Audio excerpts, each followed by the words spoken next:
You know what, they may look pretty similar. Well, that's because they are to an extent. What's going on, guys? I'm Aaron from PhoneDog.com, and I've got the Samsung Galaxy Note, at least the unlocked version, in my hand over here. And then I've got the Samsung Galaxy S2 Skyrocket over here. This is a device on AT&T. This one's coming to AT&T with 4G LTE capabilities, but right now, it's the unlocked version that we've got in the PhoneDog offices. Spec-wise, 1.4 gigahertz dual-core processor over here, 1.5 gigahertz dual-core processor on the Skyrocket, 4G LTE connectivity over here, HSPA Plus connectivity on this unlocked version, and 8 megapixel cameras on both of these. So obviously one's kind of a phone-tablet combo, and one is just a really big Android phone that has a 4.5-inch display. Which one of these should you go with? We're going to find out in the Dogfight. But first, some love to Best Buy Mobile. When you go into Best Buy Mobile, they'll help you set up your email, your web, your camera settings. All that is part of Best Buy Mobile's Walkout Working program. The goal is to get you working. When you walk out the door, you don't have to deal with settings. You don't have to deal with spending the time to take care of that stuff at Best Buy Mobile. They'll hook you up in store. Let's take a look at this Samsung Galaxy Note, Samsung Galaxy S2 Skyrocket. Which one is a must-have device? So obviously the highlight of the Samsung Galaxy Note is the S Pen, and let's take a look at this just to see how it compares to previous kind of doodling applications on older devices. This is a capacitive stylus of sorts that allows you to do a lot of different things on the device. You can come in here and see this, for example, and we can go in here and take a look at the pen settings. We can change that, and we can say things like PhoneDog is awesome with my kind of half cursive, half print. Yo, PhoneDog is awesome, yo. I can do kind of like some little drawing up there, but you can do a lot of different things with this, and surprisingly it's pretty responsive and works really well. So, you know, whether you're in a meeting, you're in a class, and you need to take some notes, you got the ability to do so, and you can easily convert it over to text if you so desire and use the keyboard. Bring that over, and then we can go back to doodling. I could say that is what's up. Actually, was up. That is what's up. Of course, I guess if I said it like that, I really would just change it like that. That's what's up. Anyway, that's too grammatically. Anyway, you can see here, easy to type on, and I can get rid of things, play around with it, you know, have some fun. Doodle, I can draw a horse, and then draw a horse. That's a terrible horse. But you get the idea. That's a terrible horse. Good thing I don't draw for a living. But you can see there is my effort. Got a horse and a saddle on the horse, and apparently it looks like it's dying. But anyway, you get the idea. S Pen's really nice. You can use it for meetings, for class, take notes, and you can easily screen capture and do a couple of different shortcuts here with this as well. So I can take a screen capture of the home screen by pressing and holding. If I remember right. I want to say it's that. Nope, never mind. That brings up the S Pen. Let's see. Thought it was that.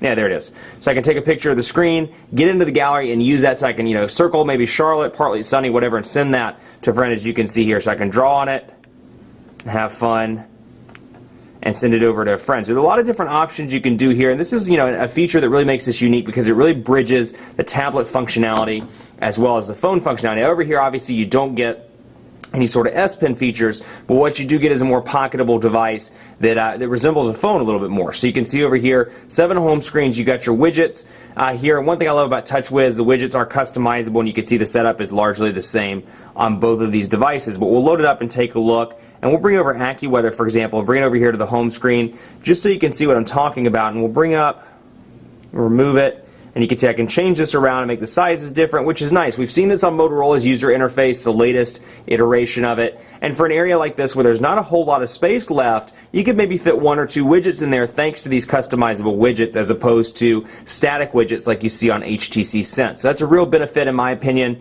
to these platforms. Nice to have customizable widgets, and of course you can download some additional widgets from the Android market if you so desire. But both of these devices have been relatively fast and with little to no lag, despite one having an Exynos dual-core processor and one having a Snapdragon dual-core processor. I think you'll be pleased across the board. Let's take a look at the cameras. Both have 8 megapixel cameras with 1080p HD video recording, so we'll take a look and kind of get an idea, at least a rough idea. This obviously isn't a scientific test by any means, but at least a rough idea as to which one looks the best. So we'll bring over, not the Droid Razr, let's do the Galaxy Nexus this time. So we'll bring this over for a picture sample, and you can see the way the layout looks here with the option to flip it over to the front-facing camera, and then I've got the option to switch it right back to video mode, and of course flash on and off, or video mode over here rather, flash on and off, and then the settings over here where I can change the quality, the white balance, the ISO, and more. So we'll come in here and let it focus in, and obviously there's a lot of light shining down on this right now, but I press it and hold to focus, and when I remove it,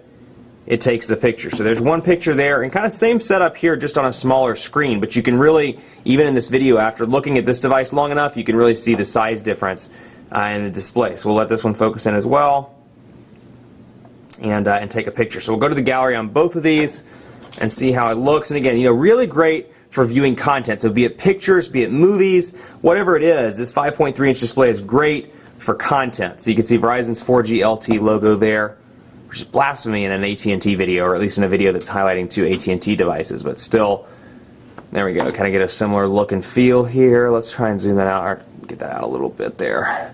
And so you can see both take an exceptional picture. I would give a slight edge, an ever so slight edge, to the Samsung Galaxy Note in the picture department. I mean, it's too close to call, really, but the Galaxy Note just pulls it away a little bit in terms of lighting, a little bit more clear around the rings here, and some of these areas where texture is highlighted. The battery door, it just seems a little bit more clear, and again, that could be because of the HD display over here. This is HD, whereas this is not. 480 by 800, 800 by 1280 pixels over here. So obviously, more on the screen makes the image quality fantastic, but still, the camera, I would give it to the Samsung Galaxy Note. Now, if you're a picture buff, or video buff rather, both of these shoot video at 1080p, so you can go out there and take that casual video with ease. It's also important to note that this bottom part will be gone on the US version. It'll be 4 buttons. It'll be menu, home, back, and search, as opposed to having a physical home button. So let's take a look at speed test on both of these devices.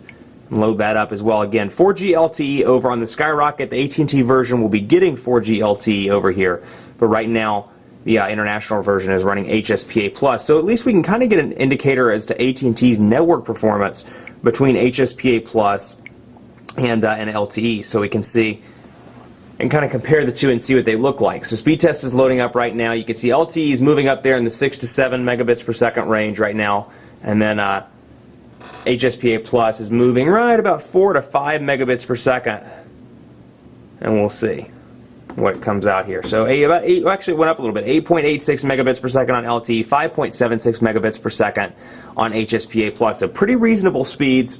And then on the upload, 5.94 megabits per second over there, and about 1.9 megabits per second on the Galaxy Note. So we'll load up quadrant standard as well. Keep in mind, quadrant standard, as with any other benchmarking tool rather, is not the best when it comes to indicating real-life performance. And actually, I need to download it from the Android market. So let's go over here and do quadrant. There we go. And you can see quadrant standard over here already loaded up. So we'll install this, and because of 4G LTE, it'll move relatively quickly, and we can take a look. So run full benchmark over here. I'm going to wait and go ahead and do them together. We'll open this up, and we'll run the full benchmark on both of these. Now, interestingly enough, very different batteries here. You've got a 2,500 milliamp hour battery over here and a 1,850 milliamp hour battery on the Galaxy, or excuse me, on the Skyrocket. So big battery difference, but again, big screen difference as well. You're powering a much larger display. So my question was, going into the review and kind of going into these dogfights, how long is this thing going to last?